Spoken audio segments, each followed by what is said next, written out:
So the first part was to listen and to hear each other. And now we get to discuss. Test out some ideas, see what new opportunities might be out there, kind of respectfully work through some maybe tricky issues. So I would invite you, you should be sitting on or near some note cards and a pen. If you have questions for the panelists, we'd love for you to join in on the discussion. But because there are so many of you, we've got a few staff. If you could just raise your hands. Peter, Andy, Susie, Sam, please just pass them a card and they'll bring them up to the front. So we'll do some warm up here and then take some questions from all of you. So, Marci, what is it like to run into a burning building? Well, I have been very fortunate that I haven't had to do so. And we do have a policy that if there is no life involved, we do not go into a building. I have seen some really full-blown fires, one being going over, we do mutual aid with the other islands. We went over to Diamond Island when they had the hotel fire. I believe it was called in by someone on the South Portland Bridge who said there's a fire somewhere in Casco Bay, we don't know where. We all looked out our window and thought, oh no, is it us? And we saw very quickly that there was a plume of orange over there. And when we went, it was fully engulfed, and that was quite an ordeal. The thought of that is like scary to me, but it should be, because it's a scary thing. However, we train twice a month with a fire department on situations like that, and with our turnout gear and crawling around buildings in smoke and all of that. So we would be prepared, but it's, again, you don't wait for someone else to do it. You get your turnout gear and you get in the truck and you just go. Amazing, amazing. Alton, in Maine we have this term from away for people who aren't from here. What, do you guys make that distinction on Ocracoke? Basically, we make it simple, at least I do, just simply off-islanders. Yeah. Easy, good. Javier, I'm sure you spend a lot of time in your office, but now that you're here on the coast of Maine, is there a place that you find to be, really meaningful to you, that inspires you or challenges you? I lived in the Midwest most of my life, but I did live in Oregon for a couple of years, and I thought that the Oregon coast was breathtaking and beautiful, and one of my favorite places to be until I had the opportunity to go up to Acadia a couple of years ago, and I've been back every year that I've been here, and it is absolutely to stand at the top of Cadillac Mountain and look out over the coast is just absolutely breathtaking and one of the most amazing places in the world. Nice. All right, we'll jump into a couple of bigger ones. So we're just going to go right to it. What did you guys find most challenging in what you heard today? Where do you feel like we need to probe deeper or push harder? Sandra, do you? I love the diversity of what all we've been talking about and the themes that keep coming through. I think that we do have an opportunity about bringing in our new Mainers. And I wonder how we can really integrate that in a way that really takes the best and the brightest so that we're not having people that are professionally trained and skilled to be pushing brooms as a janitor. Right on. Other responses to that? Yeah, I'll weigh in. This is Jason. When I think across all the different presentations, there is a common theme there, right? I liked Chris's discussion about building culture. I like Alton's discussion about being forward-thinking. I like Sandy's discussion about the economics and the support and empowering of women. Marci, island living and the get-it-done attitude, and Xavier, the diversity, right? So these are kind of all ingredients that are, directionally similar. The tough part for me is really around how, and having the discipline to use those values to make good decisions consistently and have discipline and longevity in it. So it's more of a how question to me. Xavier, what do you think? Well, I mean, I think that there were some common themes, and I loved the sort of the theme throughout, which is about resilience and the fact that everybody in this room is here trying to figure out how do we adapt to the challenges that we're facing, whether they're the demographic changes or the climate changes. And so I think for all of us to think about in our world, what are the things that we can do to sort of add to that resilience? I think that's the piece that I want us all to continue. I know that sort of thinking about it, just hearing about some of the workforce opportunities, some of the investment opportunities, thinking about how does the work that I do allow that to thrive in ways that we've not really thought about. I think that's what I take away from that. Just on that note, I know that in talking with all of you and getting to know your work, that there is a thread of this workforce development and how do we sort of prepare our workforce for the opportunities that are out there. Does anybody want to share any insights that they've come to on that? So just quickly on that, we have a career and technical education center, PATHS, that is part of the Portland schools, and we are starting a new program this year, which is our cybersecurity. And as we were looking at what to add after we had ended a program that had sort of run its natural course, we had two different ideas, and one of them was the cybersecurity, and the other one was outdoor management, sort of really leveraging the interest in the outdoors, everything from aquaculture to the guide and fisheries industry and so on. And that was the second, our second choice because the DOE requires that we go through a survey process, and cybersecurity obviously came out ahead. But there's just tremendous opportunities in that field as well, and something that, as we researched it, there's billions of dollars that go into the Maine economy every year that are tied to outdoor leadership in some way. And so I think that's, for me, for the workforce aspect of this is really interesting. To piggyback on that, I think also the whole education piece of letting the kids know at an early age what is actually out there for jobs. It used to be that you'd do A, B, or C. If you're a woman, you'd probably be a teacher or a nurse, way back. But now there's so many opportunities that kids haven't even heard of yet. So as you're saying with your paths, expose the kids to these opportunities, expose your kids to aquaculture. We also do a lot of coding. We have a 3D printer where we're always building things, trying to design things. You need to expose the kids. It's all in the education. So they are going to be the thinkers of tomorrow. They're going to take us the next step. They're going to find the new ways to keep us sustainable as people on the coast. Right on. Hopefully have us laugh along the way.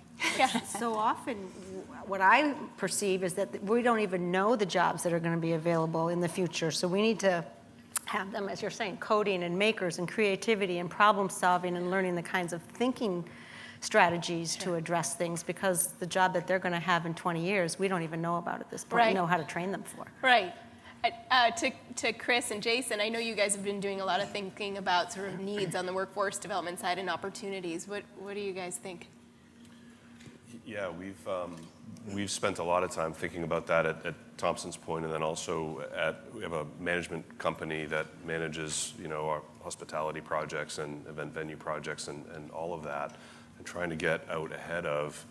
In fact, this has been part of our kind of hiring of kind of management level team members recently, is trying to have people on the team who really get excited about building that pipeline for collaboration with local universities, USM, SMCC, et cetera, and trying to think about students as potential future team members for us, and also I guess conversely try and think of ourselves and people we know as mentors and provide opportunities for mentorship, because I think that's another huge piece of the puzzle, and try to find ways for Maine kids to get excited about maybe seeing the world for however long, but returning home and figuring out what it would mean to build a life here and stay here and continue to grow their lives and businesses here. So that's been a big part of, I think, for us, trying to imagine what does the future look like. I think it has to look like that. Right, nice. Jason? Yeah, two words that come to mind are alignment and balance. I think the economics can compete with some of the values if you don't have alignment. That's why I think aquaculture and the working waterfront in particular in Maine is so important, because it does have alignment with our values. But then there's also balance, right? With technology and newer generations, and even just the polarized state that we sometimes find ourselves in, it doesn't have to be one or the other. It's about finding the balance within that alignment. And I think when we have that structure in place, the workforce development kind of it more easily falls in line, right? It's still about how you execute, and you have to execute responsibly. And part of being responsible is caring, and but it happens more organically when the alignment and the balance is there and you approach it responsibly. Mm-hmm. Great. I'm going to stay down on that end. So Jason and Chris, both of you represent projects that have are pretty big in scale and sort of relevance to the communities in which they exist. And so we sort of see what you're doing is just as much sort of placemaking as it is business building. Yeah. And as we see all up and down the coast right now, there's a lot of that discussion about new uses of our waterfront. And I know you're learning a lot as you go along. And so what lessons would you want to share as you go to sort of develop your company in this space with a very strong sense of place? I would immediately say listen, right?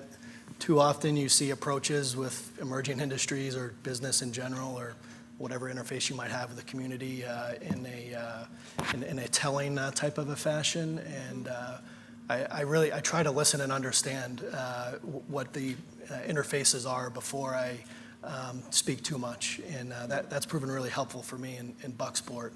Mm-hmm. Also, though, Whole Oceans gets a lot of press just by nature. We're kind of the new big shiny object. But the truth is, we are a small part of the master plan of that community. And from a distance, you might, your first emotion might, when you hear about the mill closing, might invoke empathy. But the reality is they were so resilient, so forward-thinking, so prepared that they had a plan going into it, and they followed right through, didn't skip a beat, and have come out better.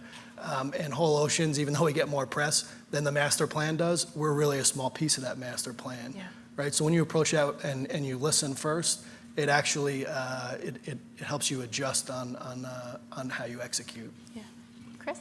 I would say fairly similar things. I think listening and learning and trying to to treat yourself as a learning machine.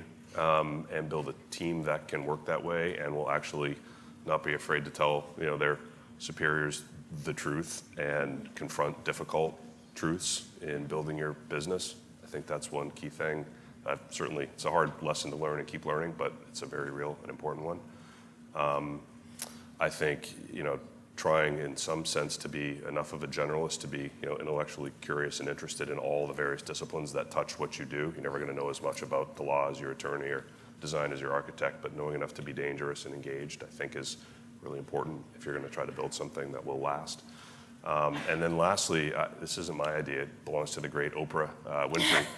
But she said all the way through her kind of career, she never really would sweat what the competition was doing. I mean, she'd generally be aware of what else was out there in the field, but she really never modeled her practice based on what her competitor or competitors might be doing. And I think that's a really important lesson. You got to generally be aware of what the field is, but do your project and only your project because nobody else can. Right. But if we can learn from each other, that's great too.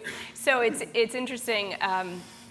I think we feel that any major company that's going to come into the state of Maine is going to be prepared to be able to effectively navigate and sort of work with and partner with communities to do exactly what you said, to listen.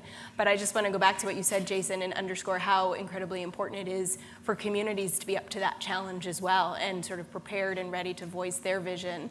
And ready to sort of engage and communicate what it is that they need, because I think we've seen instances of people not being prepared for that conversation and the challenge that comes. So I would look to Alton and Marci, or really anybody who would want to add, but how as community leaders do you help your community sort of navigate change and respond to the big company that comes to town? What have you tried to do in your work locally? Maybe start with you, Alton, as a former county commissioner. How do you, dealing with Highway 12 or the federal government, what have you found that has been effective in working with folks from off island? Well, I think one of the things to realize that was important to me was to get as many wise opinions as possible. There were people of my grandparents' generation that saw things very clearly tied to the natural resources. They watched it every day. They depended on it on food. They knew it very intimately. And so it was important for me to listen to people like them. It was also important for me to listen to retired people, former ambassadors, former State Department folks with Harvard law degrees who had different views about land use policy moving forward. So bridging all of that along with families that were just trying to make a living, that was one thing. And so I think about also how our school has changed over the years, and sitting between these two things. Number one, there was a time when in the economy of our island, there just weren't the jobs pre-National Seashore. So island men like my father had to leave the island to find employment to support his family. As a matter of fact, the graduating class in 1956 at our school was one. And that man was so excited to be the valedictorian. And so today, we went from a graduation or a school size of 70 to now 180. And that's because of the diversity change on our island. We suddenly have about 35% Latino families and children that make up that school. Some of my former students are now engaged in oyster aquaculture. The demand is so great for oysters that they took that on. They had to learn the science. You couldn't beat it into them when they were my students. But today, they're very successful oyster aquaculture farmers. What have you seen, Marci? What I was going to say is, although I say if you need something done, go and do it, you also need to know who can help, and you need to work together. I'm thinking about the other islands in our area. We do a lot of teaching opportunities with Shebig Island. Love their teachers over there, and they have the same format of a classroom that we do, so it works very well. We're very fortunate that Xavier works with us as far as we can tuition our kids to Portland. He also has some Diamond Island children that tuition over to us, so these kids take the ferry every morning. It's a short ride, and they come over to our school, which is great because it makes for more social opportunities. And then again, on Tuesdays and Thursdays, we get the Cliff Island kids. There's only 2 of them. And they come over and they do a little bit of technology with Lego robotics, and they do art and music. And it's wonderful because these are all the kids that are going to go into the Portland system together once they hit 5th grade, because they go into King. So that was one thing that I was thinking. The other thing, and this is where I get in trouble, as far as working with other people, we had an instance last year where the ferry schedule was going to change. And I think that what would happen if the ferry schedule changed is it would have messed up our commuting students from Diamond over, and it would have messed up a lot of people's work schedules. And it's our ferry service is the lifeline to the mainland. It is the lifeline for a lot of families, and it was It's very important for some people, if they're going to work off island, to have that ferry schedule and have the boats that we have. And it's a matter of listening and working out. Don't just sit down as far as if you want something to work. The Bay Lines were very nice. They let us come and speak, and they listened, and so far we're doing pretty well. We have the service is working, and we work hard to listen to each other and see what works for all of us. So I guess my thing is you need to listen and you need to express your needs. Exactly. Great. Great. I'll start this with you, Sandra. But for all of you, in listening to each other, what has gotten you excited about the potential to connect your work? What might you want to follow up on and find more meaningful ways to intersect? I think what we were talking about at lunch is the fact that there's still so much about aquaculture and the marine opportunities that my group, Maine Angels, needs to learn about so that we can start to assess which would be potential opportunities that we would want to consider investing in and exploring further, and how to do that diligence or who to count on to ask, like, well, can you help us learn about this, or what should we look for? Marci's third graders probably getting ready for you. Right. So. Right. Other ideas for intersections? I'd like to go try to shake some capital out of Sandy. We're the little guys. We're not the VCs. Javier? Same thing, not shaking any capital, not shaking capital out of Sandy, but I think, one of the things that Sandy talked about was looking for investments in diverse communities. And I think that immigrants, by their very nature, are entrepreneurs, people who really want to find their way into the mainstream of this country. And the access to capital is such a huge part of that. So to the extent that we can figure out ways to leverage people who are willing to invest and put their faith in people who are willing to put their labor into making our coast sustainable, I think that that's a huge opportunity, huge intersection, and something that made me really excited. Great. Anyone else? All right, so we have been, at least in the press, there's been some talk about sort of re-envisioning slogans, mottos, things for the state of Maine recently. We have this other one that's around called Maine, the way life should be. What does that mean to you guys? What do you think people think that is? What is the way life should be? Does it need to be adapted or updated? Should we hold on? Is there a core piece of that statement that still rings true that we hold on to?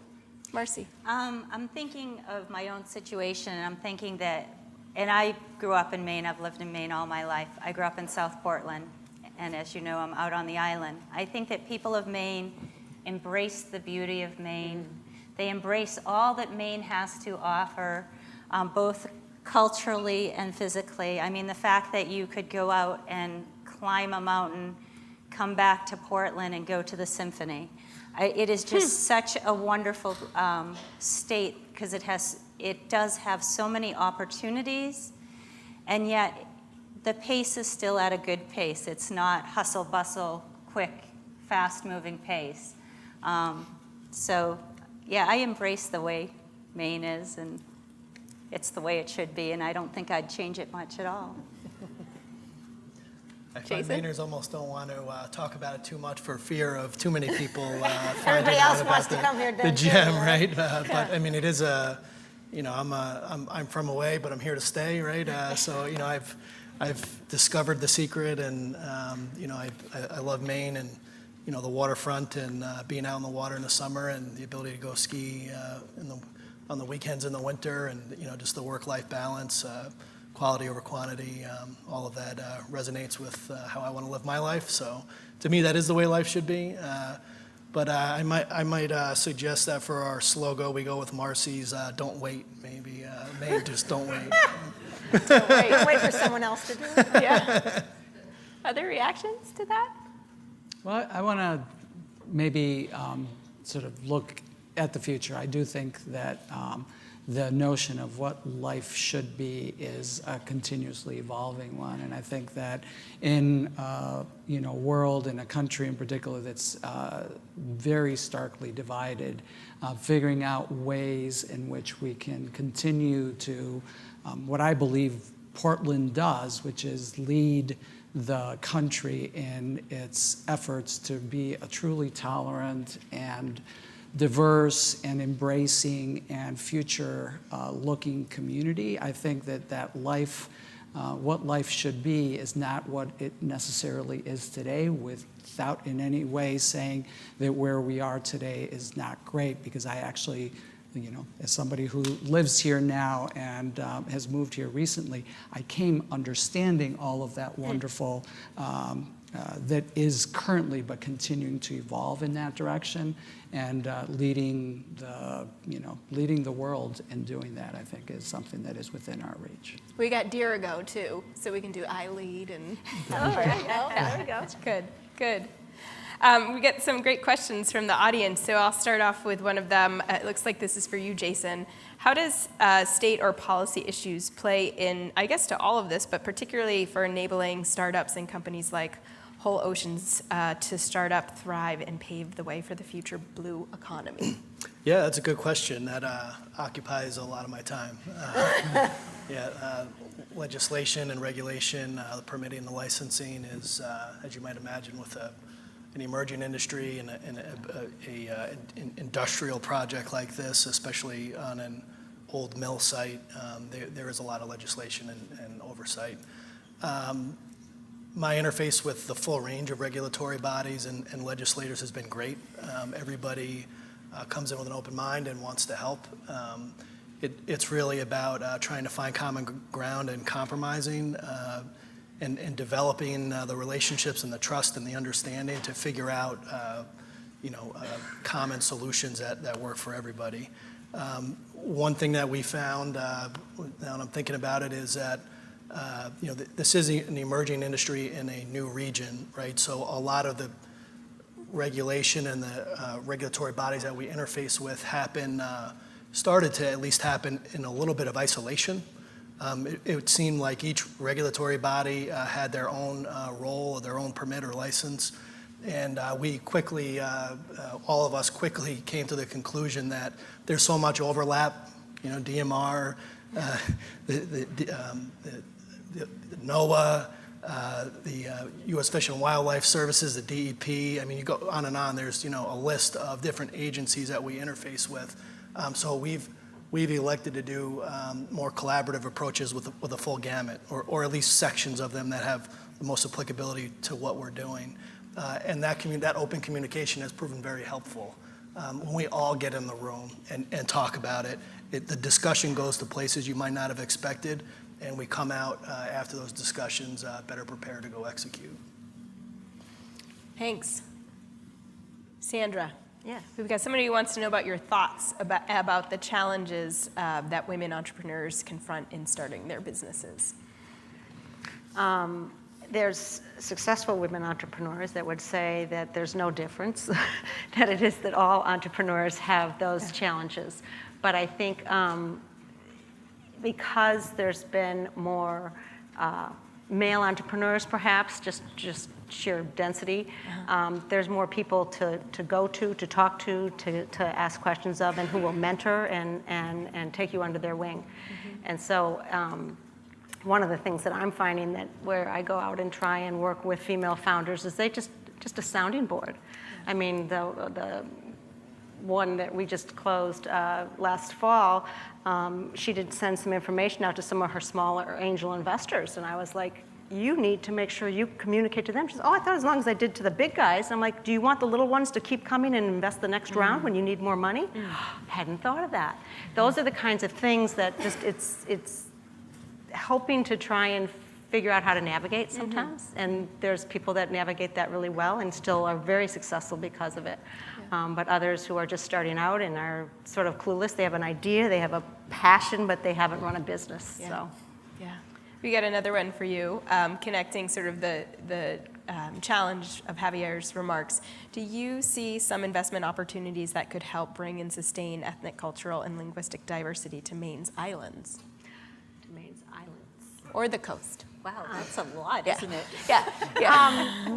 One of the things I want to make sure, an angel investor tends to be the gap funder. So it's between friends, family, and we call it fools, and being able to get the banks to say, yes, you've got enough revenues and sales and project trajectory, and you've demonstrated that this is a needed project, that they're going to finance you. So we're sort of the people in between that only do the smaller investments. Probably Maine Angels does around $250,000 versus like what you might need to build a salmon. It's like a lot more.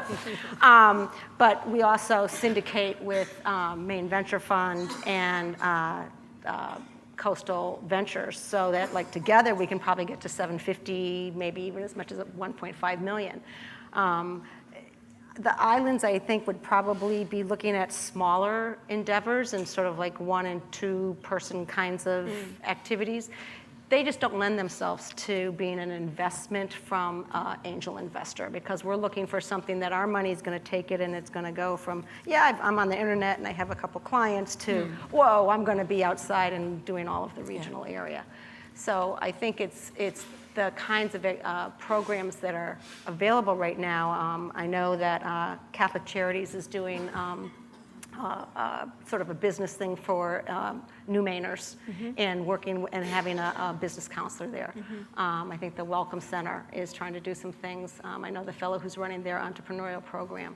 And I think getting the skill set and the kinds of mentoring and coaching through some of the programs that are free and out there are probably going to be really helpful for people that are interested to explore, is this even viable? What's customer discovery? How do I know if anybody cares or is going to pay for it? And I have this great idea, but it's $1 million, so no one wants it. So. Thank you. That's helpful. Hey, Alton, so I wanted to ask you kind of the same question about, Maine, the way life should be. Do you guys have something like that in Ocracoke? What does it mean to be from Ocracoke, and is that changing or no? Well, I'm not aware of a phrase, but there are certainly people that live there, and especially those that have moved there, that want to have this idea that a place should not change. That the things that they were drawn to, they kind of want to be the last one there sometimes, like, let's close the gate. And so I think that one common strand is these ideas of like natural resources. Because the beauty of our oceans and marshes and just landscapes on the coast, fishermen at work and things like that are things of great value. So I think if we want to focus on things, let's not change them. What is that one common denominator? And it seems like the natural resources. So a lot of our focus should be on protecting that. Got it. So a follow-up question that actually speaks to that. We have a question about, can you speak to land management issues that will impact coastal communities as the ocean level rises? How would business and communities adapt or move? What's your vision for Ocracoke? You asking me? Yeah, start with you. I think the reality is that some will not last and some will move. And I think about the very early years of tourism on our island. And a lot of people came and spent a week there. They spent more time, they got to know people locally. And then with the highway expanding opportunities, perhaps in the same way as if suddenly you had double the amount of ferry service to one of your islands, Marci, then that could lead to more development. But I think it comes down to education. And I think it comes down to recognizing people that are going to stick with you when times are tough, or if ferry schedules are challenged. They're going to get there because they're thinking about their favorite island, and they're going to invest the resources to be there and stick with you. I have people staying at my bed and breakfast that have been coming back for 30 years. Wow. And so, they've been through a lot of last 2 years ago, they thought they couldn't come because of a hurricane. No, because of the main bridge over Highway 12, Oregon Inlet, they're rebuilding it and they cut the power cable. We had no power for a week in the busiest part of the tourism season. But these folks stuck with us to the very end and, we're able to get on. So I think it's finding the right clientele that value the natural resources and that value the place, creating the experiences that will get them to return, and that will be enough. I think that'll be enough. That's great. That's great. Chris, this is an issue for you. You're right on the water, right? And we see when we drive by the sort of big pad for the Children's Museum. How are you dealing with the increasing ocean? I wish I had a compelling answer other than to say, so the Children's Museum, for example, that's actually preload for their foundation. So if you drive by now, what was a giant pile of gravel is now a medium-sized pile of gravel. And ultimately that will come off, and that'll be, in lieu of having to drive pile for their foundation. All of Thompson's Point is about when we're at, the same grade as the Tree of 40 Fruit Grove, 17 feet above, the highest annual tide.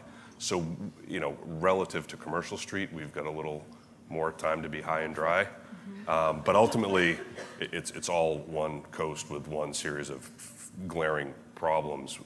And we look at this, it's one thing when we look at renovating something existing, but when we look at how to build something new that at least tries to anticipate what the world's going to be like in 50 years, we don't really want to build buildings that are just, around for 10, 20. We're trying to look out into the future and imagine how do we build infrastructure, how do we build our stormwater treatment, all that sort of stuff to plan for ultimately, another, maybe 50 years before we have a real serious problem on our hands. And other than saying we're committed to researching it and trying to figure out the best way to build, knowing what's coming, we haven't cracked that code yet.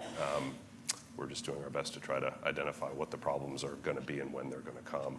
And ultimately, that's an investment that Portland's making collectively, and all of Maine has to make collectively to try to figure out how to get ahead of it.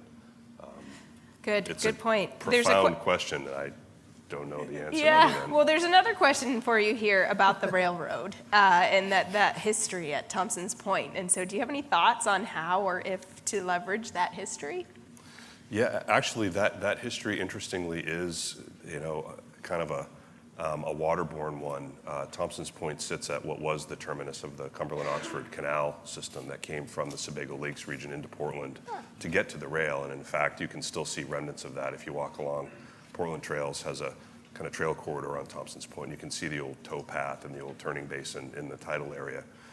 So that rail history, I think, is really a very important and central one that helped make that site happen in the first place. Today, the rail that goes through there, there's still some freight. It's occasional, but Amtrak is sort of the primary user of that corridor now, moving people, to and from Maine, Boston, all along that kind of Amtrak Downeaster corridor. So I think rethinking what it means to have rail connect Thompson's Point and Portland, to Bowdoin, Freeport points all along the UNH, Exeter, New Hampshire. There's this really interesting kind of northern New England knowledge corridor, I think, that opens up along the commuter rail line. So figuring out how to be a node on that network, I think, is actually very interesting and important to us. And we're really interested in trying to figure out ways to move people around other than by car, and certainly one person per car. And thinking of Amtrak, and Concord Coach and Metro and all these things as sort of a series of concentric ways to link up, moving people around, to be able to enjoy a place like Thompson's Point or Portland without having to do it, behind the wheel of their own car, I think is really important. So the rail is, as much about the future as it is about the past for us, for sure. Got it. Great. Javier, in your opinion, what are some of the barriers that are keeping immigrants from moving to the islands? I think probably sort of first and foremost is jobs and opportunities, sort of realization that is a place where you can get ahead. I think that those are the primary barriers. I think, that ultimately everybody wants to be in a place where they can thrive. And so feeling welcome and feeling that there is a support system there, to the extent that that isn't there, it's very hard to sort of be the trailblazers, the ones who are first to arrive. One of the things I've learned with immigrant communities is that once you have one person move in, that they have a way of attracting others. You talked about the 35% in North Carolina. I think that's that's been my experience with immigrants my entire career. So I think finding an enclave and then supporting that group is probably what it takes. Thanks. Can I add Marci. to that? Yeah. I don't mean to contradict you, but I think that the biggest problem is there is no full-time, year-round housing. And that's the huge problem and it doesn't matter the color of your skin, where you're from, who you are. There is no housing availability out there. Most of the houses that are out there are family houses. They're houses that are summer homes. So therefore, if you want to rent in the summer, they're there. Some people, not a whole lot, will rent in the winter time. So families could come out in the winter and go to the school or whatever. Doesn't happen very often. But there really just isn't affordable housing for anybody out there. And I think that is a huge problem for our island, for other islands that, would really like a lot of young people, even young people who grew up on the island can't afford to live on the island, and it's really a shame. We're going to move to close. Thank you for those thoughts. In the spirit of moving from listening to discussion, we ultimately want to get to action, right? So I'm going to get just sort of lightning round quick. I'd like each of you to let us know, what is a commitment that you are willing to make at this time based off of this discussion? Or what is a commitment you'd like to ask of, either from somebody on the panel or in the audience? And if you're all trying to get Marci's money, I'm sorry, not Marci's, Sandra's money, you're all trying to shake her down, I'll step in between you, protect her a little bit. But let's move this to action. What do we do here? Who wants to go first? What are you going to do? I'll go first, because it's interesting that we should end with that, because when I talked to a colleague about coming here, her thing was, well, what about getting more people to the island, new people to the island? It's such a problem. We know at least 4 families that would love to come out and live on the island, and they can't because they can't afford it. And I don't know if I would put myself out there to make the commitment that I will do something about it, but I think that I need to find someone who can help do something about it. And I don't know if we do have a year-round housing committee, but they're kind of at a standstill. You can't rent out houses that you don't have. So maybe, do you have any money? I know there are some really experienced people on that topic. We don't fund people's mortgages. But we do need to find some solutions to make sure, because that would, it will save my job. If we have no kids, I don't have a job. Yeah. It will save our whole community. We need fire and rescue. We need the young people on for those type of jobs, for all the volunteering that goes on the island. But if anybody has any solutions to that, I am certainly open to that. I see a couple in the audience right now. Who's next? What are you going to do? So I'll take a stab at it. I think, continue to engage around this issue. I think that what is really remarkable is to see this room full of people who are committed to trying to figure this out. And I don't think that there is a ready-made solution even in the audience today, but I think our continued dialogue around how to do it is what it will take to make that happen. So I think, my commitment to continue to engage in that and to work with others who are committed to continuing that engagement. Thank you. I think for me, I'm still learning about the whole aquaculture and the island community needs and how there is a collaborative and interactive networking that can go on there. So I really commit to continue what I'm trying to do, which is learning more about aquaculture and the fisheries and the coastal communities. So. Thank you.